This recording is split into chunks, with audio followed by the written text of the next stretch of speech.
There is a huge difference between brand strategy and content strategy. I want to show this video in a more casual scenario because I think it's important to show you how things can look for you. So learn from my mistakes as I put them along. And I want to show you. So let's look back about a week when I was kind of focusing on this channel, maybe just 2 weeks. And I'm thinking, what am I going to do for this channel? What's my focus? I want to share the help and so on. And then I started thinking content strategy. It has nothing to do with my brand. There's a big difference here. The brand is the whole. It's my mission. It's the idea. It's the underlying foundation. And the content strategy is the furnitures that live in the house, and the houses are the platform. Most people get obsessed with what it's going to look like. They want an L-shaped couch. They want wallpaper. They don't want millennial gray, whatever. And they're totally misunderstanding if that even works for them.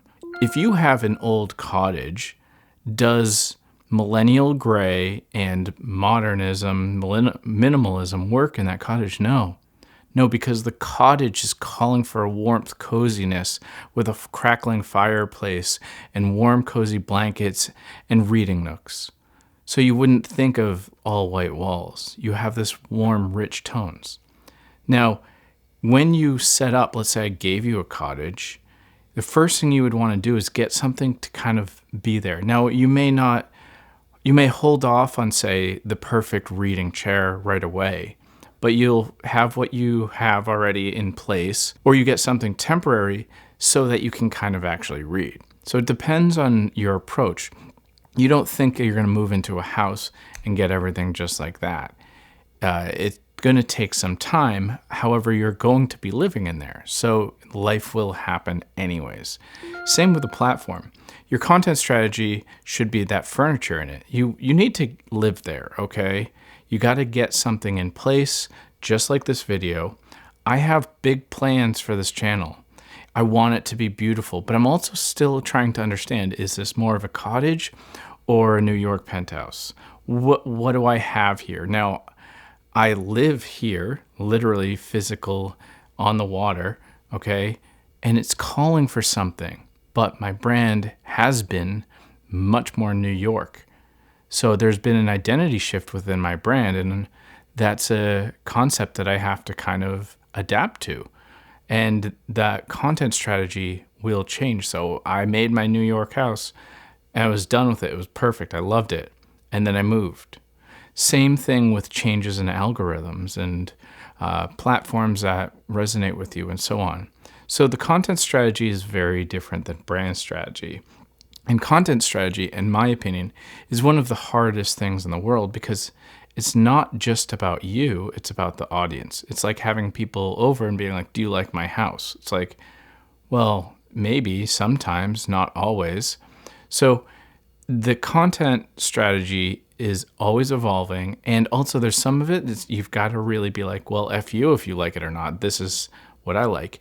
But you can kind of make people feel more at home there, if that is what you want, to make them feel at home. If you want more authentic things, like a more cozy vibe, like what I'm doing here, where it's not cutting away, this is going to give that a little bit more of a cozy feel. Now I can do a highly edited, crystal clear commercial, and that has its place. People aren't supposed to feel at home in a commercial, but it could evoke a certain emotion, an emotion of prestige, of luxury. There's no real, I mean, you can mix things, but cozy sterility can be very confusing to try to portray a content strategy with. I just want you to look at all of the things here and consider, like, well, what kind of house is my brand? Where is it living? And what kind of feeling and how do I want to make people feel within that house? Then you go and look for that thing.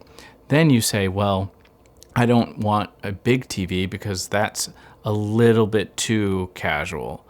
I want, like a nice TV in the kitchen. I've noticed because I did spend well over a decade doing whole house audio and video.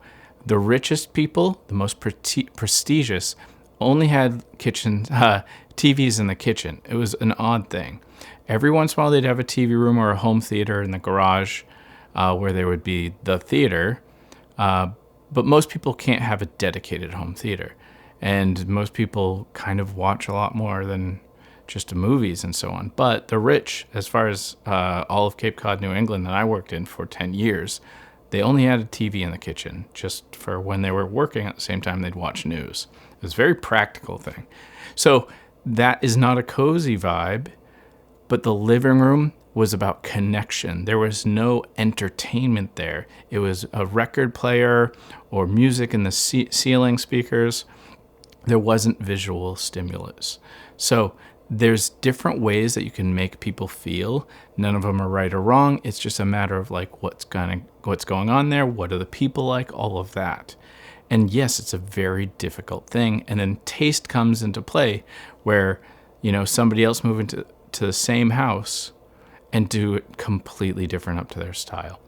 So when you're thinking about content, it's okay to just find your way, maybe get a piece of furniture in there, put it in there, and be like, that just doesn't look right. And that's okay. So again, this is a casual video hopefully making you feel like, oh, okay, so it is okay to not cut away. It is okay to rant and just speak. And yes, like I said, I have plans for this room, this house of this channel, but I'm not quite there yet. I have some time, I'm busy, blah, blah, blah. So I hope that you can take this as a wake-up call and kind of a comfort, knowing that you can just forge ahead, just start doing things, start picking up a camera and just being like, I'll get there. It's okay. I have years to get there. So you think much more long-term and less worry about the short term. So I hope this helps you out and just helps you just be like, okay, the content isn't that big of a deal. Now I'll leave you with one bonus thing and say that the future of content, as far as I'm concerned, is much more about connection, and the end goal is about connecting, not persuading, not moving, not making people feel things exactly. It's connecting. So ask yourself, how can I connect with my brand and my media? All right, peace.